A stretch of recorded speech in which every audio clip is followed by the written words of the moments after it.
Yeah, hi there everyone. This is Sam at 32 Degrees Towing. Just wanted to do a bit of a video. We as a company, we flat tow boats and trailers and things all over WA. And yeah, I thought I'd take you on a bit of a trip. First of all, here's our current tow vehicles for our business. So here we have a Ram 1500. It is only a Hemi, but this is just for our legalities in WA. Or Australia. With anything over 3.5 ton, we have to use this vehicle. They're very strict over here in Australia on which vehicles you can use. And this one over here, this is our 200 series, so everything under 3.5 tons we use this thing for. This is the main vehicle that we use, and this is the original tow vehicle that we use. Ultra reliable, and it does the job very well. V8 diesel, remapped lockup kits on the gearbox and those such of things. You know, you can't go wrong with a 200 series for towing. It's kind of as good as it gets. And this thing is a beast. I'll do a bit of a video on this one as well. It's got a lot of extra gear in it. This weekend we'll be using this one. This is the yeah, as I said, rated for 4.5 ton. The boat we've got to pick up is about 3.6 tons, so anything that's a bit dubious, we use this one. Yeah, I'll get into a few of the mods that we got on this one anyway. So we bought our Ram because our market was 3.5 tons, up to 3.5 tons for our first 6 or 7 months. That's what we mainly towed. But as business got bigger, as we've got around a bit more, the boats that we started towing get bigger and bigger and bigger, so we needed 4.5 tons. But I also didn't want to go and spend an absolute fortune on a big truck to pull 4.5 ton, because it was probably 10% of our market. Now we're talking about, I don't know, probably 30% of boats that we tow are bigger than 3.5 ton, and it's just getting bigger and bigger and bigger, and we're getting asked for more and more and more. So if anyone is looking at getting one of these Rams, you know, one of these Hemis, I know in Australia they're very popular. They're kind of the cheapest way you can get into, you know, a heavier towing vehicle. You know, especially now that Toyota have stopped the manufacture of the 200 series Land Cruiser, which was the main towing vehicle. There's not really many options out there anymore. So these do the job pretty good. These things, flipping it, the amount of these that we buy, I mean, we must leave these on, you know, at least a boat or a caravan a week. I must have had to buy 20 of these bloody things at the moment. What a pain in the ass.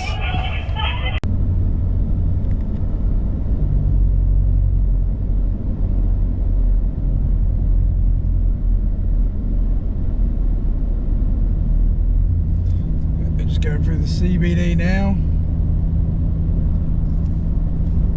That's it. Blink and you miss it. Biggest city in the world. It's pretty nice.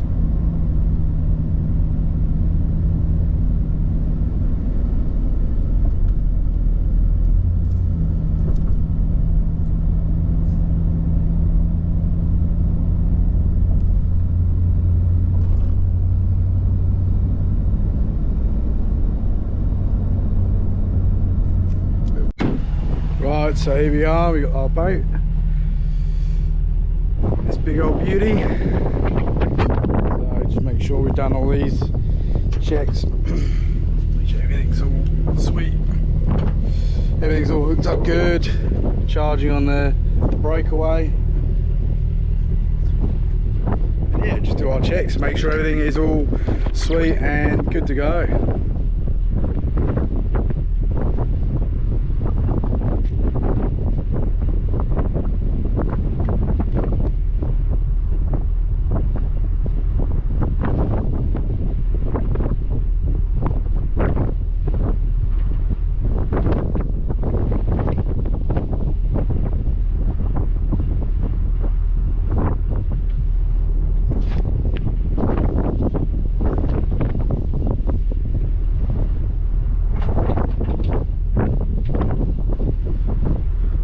Looks all good. So we've got the boat on the back now. We've put the tow haul mode on.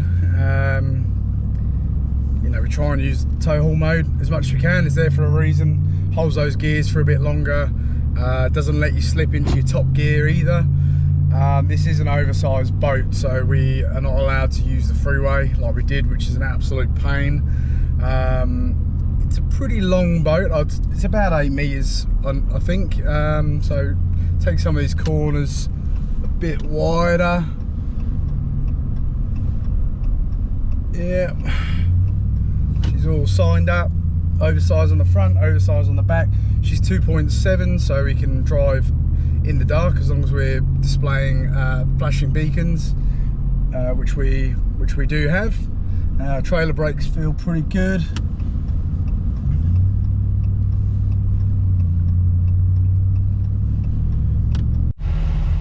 Good morning, people. It's 2:45 AM. We're just getting ready to go. Just doing some final checks of the trailer before we head off, and yeah, we'll keep on cracking up north. So setup's all ready to go. Flashing beacons for at night for the 2.7. Yeah, we'll just check the trailer, make sure she's all sweet, make sure I've got everything latched down properly, triple check those connections, and we'll get cracking on our way up north. So I've reset the fuel gauge as well on this one, the fuel economy gauge. So we averaged about 21 litres per 100 k's yesterday towing this boat, you know, from the south of Perth through Perth and northbound, but we were going probably only averaging 70-80 k's an hour. So we will see now. I've reset it, so let's have a look and see how we go. I reckon mid 20s to high 20s, depending on what the wind's like. I didn't check the wind, but generally going up once we hit Carnarvon and start heading north-northwest.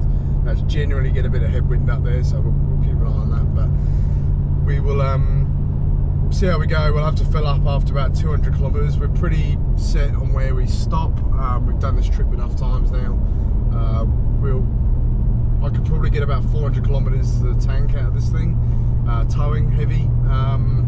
But we'll fill up in Jurien Bay, which is about 250 kilometres from Perth, and then we'll fill up again in Geraldton, and then we'll fill up again at one of the roadhouses on the way, probably again in Carnarvon, and then once we get to Exmouth, we'll fill up there as well. But we'll keep cracking on.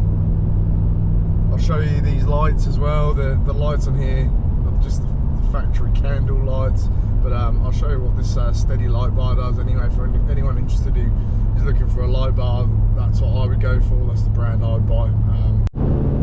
So I'll just show you some of the lighting that we run. This is a as I think I mentioned earlier in the video, we just run a single 28-inch light bar on this car. It's steady. The brand is Steady Australia. Great brand. I've bought off these guys. I don't know how many light bars I bought off these guys now, but I bought off these guys even before they even became a big name brand.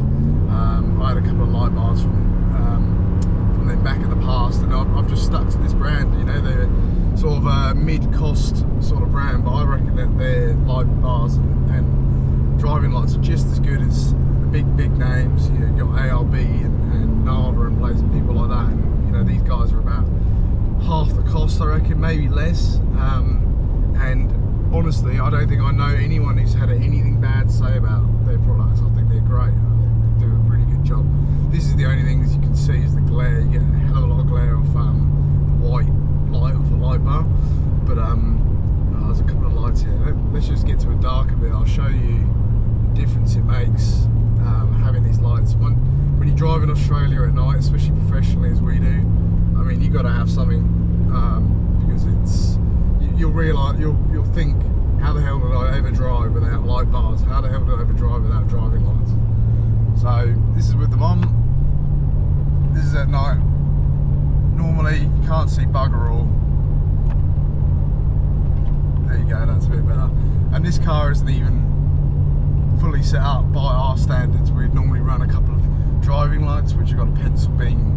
This is more of like a spread and a pencil beam.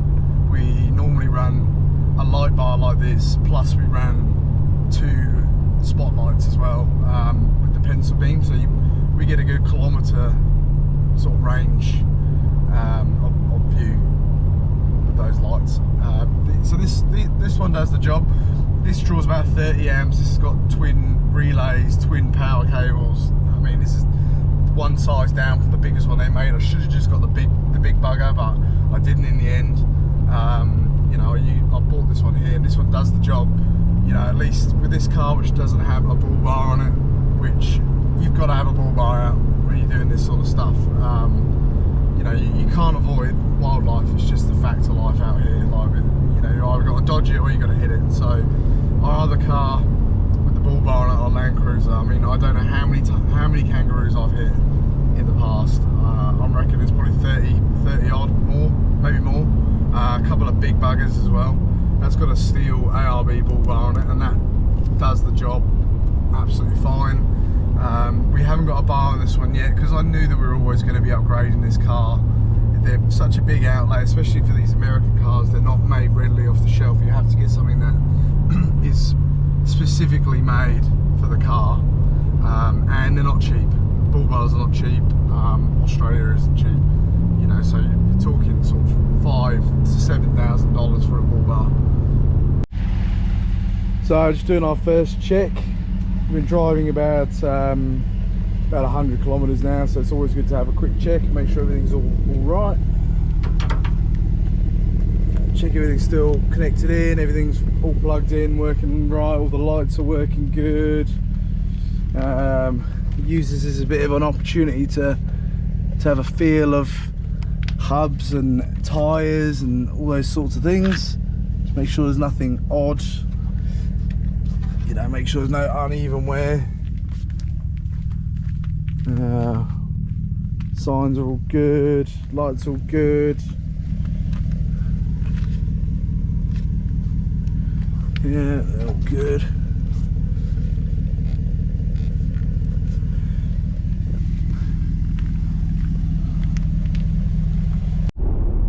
So this little sleepy hollow is Durian Bay. Crayfishing, I think, is the was the main thing here. Pretty nice little place. But yeah, one of the places we have to stop and get fuel. So gives me a chance to get some caffeine as well, which would be nice. Some sort of beverage. My mouth's pretty dry, so it'd be nice to get something down me. I even made myself a little cheeky homemade sanger, so I'll dig that out as well, get into that.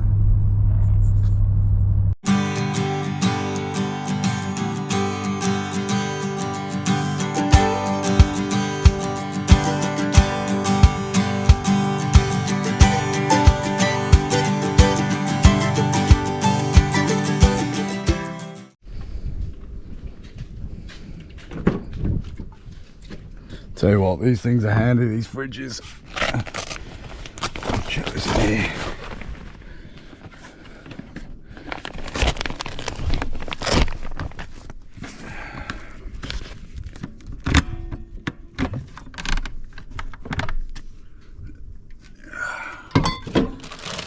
There's my sanger. Get into that.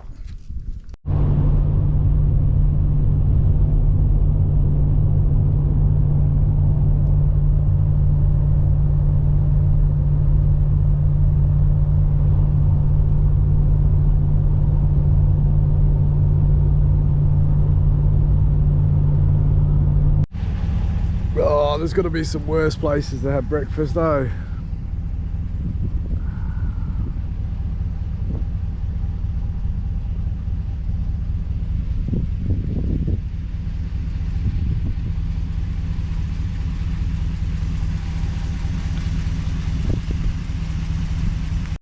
So I thought I could feel something in the back end was a little bit bouncy. So unfortunately it looks like one of our airbags has, can't really see it. One of our airbags is flat as a pancake. So I have a feeling that probably happened when we were hitting the off-road gravel roads the other day. So bit of a bummer because Let's check the other side. See, the other side's all good, so that's not too bad, but it's a bit uneven at the moment. So what I'll probably do is try and let a little bit of air out with this one, because I don't want it to be too, I don't have too much pressure on one side.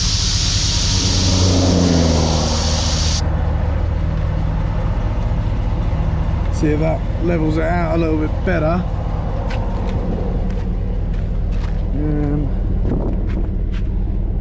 Do a bit of a check on everything else, make sure everything else is running pretty good, because it's starting to warm up now.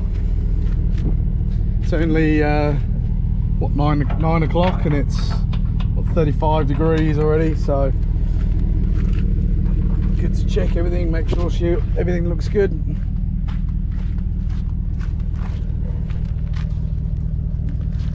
Tires are all right. Everything else is still tied up, which is nice.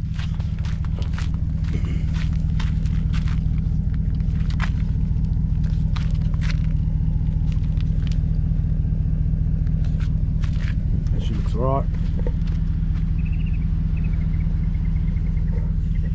Cool. Well, we'll keep on tracking north, I guess. Bit of a pain about that airbag. That's why you need to get the heavy duty ones, the ones that come with the Kevlar sleeves. We got those on our cruiser, and they've been through hell, and they've been fine, but these ones have only been on a sort of 6 months, and they've already seemed to have cooked it. So some of those gravel roads must have really shredded them up. Anyway, she'll do for now. Just keep going.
The Murchison River or the Gascoyne River? Can't remember. We'll find out now and tell us. Oh, look at the big whirlwind. I don't know if you can see that on the camera, but you see the big plumage of dust right up in the middle. That's what we call a willy willy. So let's see if we can go swimming in the... There you go. I don't think I've ever seen water in this river before. That's insane. I've been up here for years now. I've never seen any water in that coming up and down. So up in front of us is, yeah, what they call what's called a willy willy. Rotating air there. Apparently you only get them on clear days, and when it's hot. It's got to be over, you know, up to a certain temperature. Like basically mini tornadoes. Right near the road now, go past it. Quick stop, check the old trailer. What did the car say? 49 degrees at the moment, so, and it definitely feels like it. It's roasting hot. Good thing about it is there's no flies. In fact, there's nothing. You can't hear anything. There's no birds, not a single thing. All you can hear is the car pounding away, cranking that aircon so I can get back in there in a second. But yeah, we'll do our final checks on the trailer.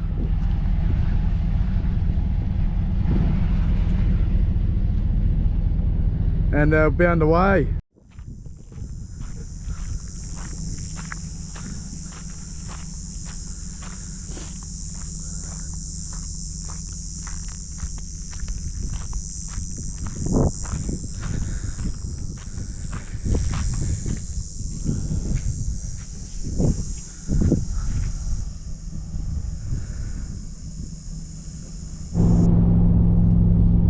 Termite mounds. everywhere, and they go for miles. A hell of a load of them.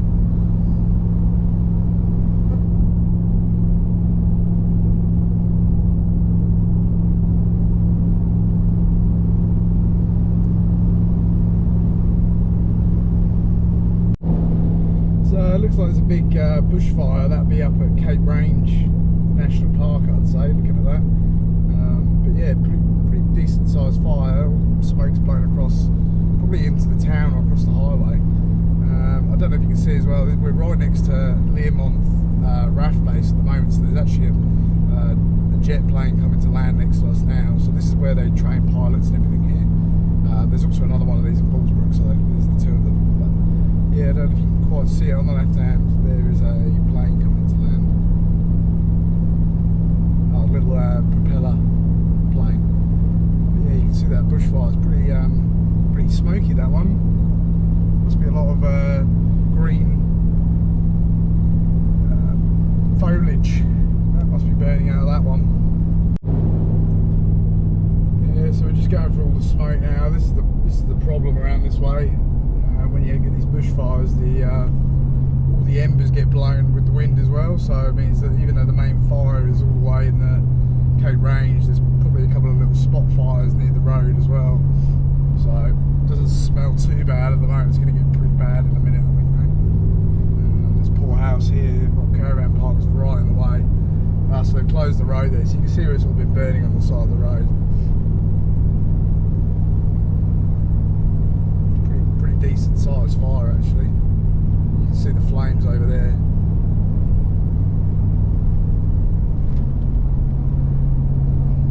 I'll drop the drone off. I'll drop the boat off. Might try and get the drone up and have a little look. Yeah, it's pretty big flames over there.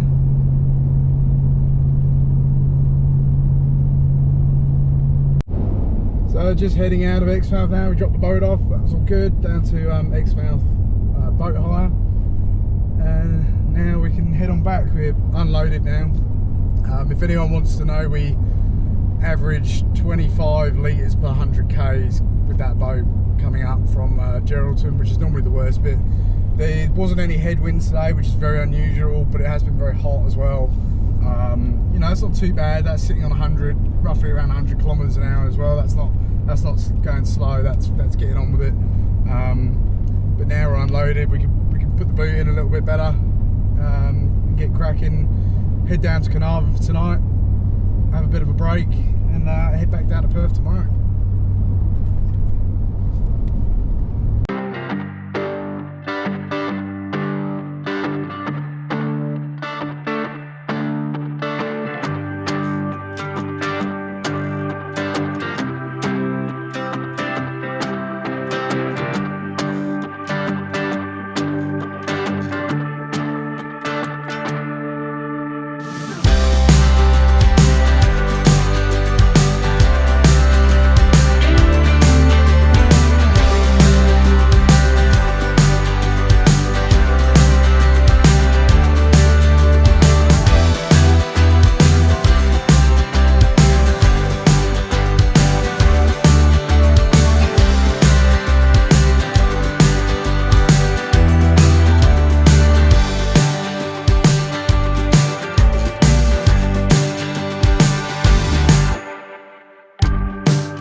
Typical, always hit something that I need to overtake when you can't overtake.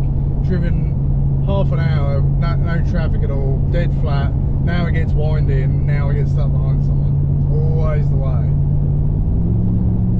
Actually, they don't seem like they're going too bad. Should be a bit straight down over this hill.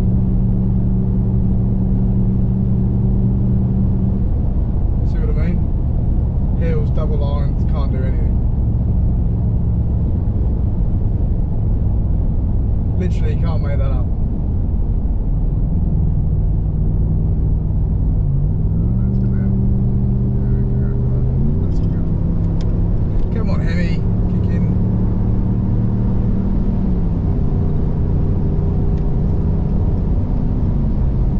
That's how you do it. So this time of day is when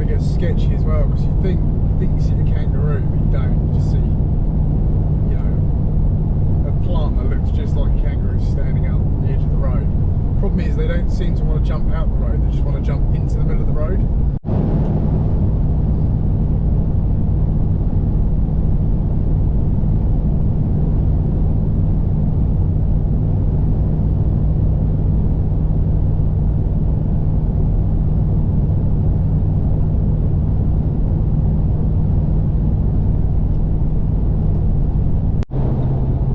Nearly day over. So we're pretty much back in Perth now. It's been a bit of a rough day for me. One of the kids was sick the other day. The missus rang me up, said she's sick. Then the other kid's sick. Now I'm sick, and I've been pretty crook today. I really haven't felt too great at all, so I haven't talked much. I haven't done anything really. I've just tried to sort of zone out and get this drive done so I can get home and get some rest. I had to stop and have a sleep for a few hours. Not great. It's not great driving all this way when you're sick either. It's, you know, it makes you dwell on it a little bit. But yeah, pretty much there now. So glad to get that done. A couple of big runs next week, so I've got to freshen up and get ready for that.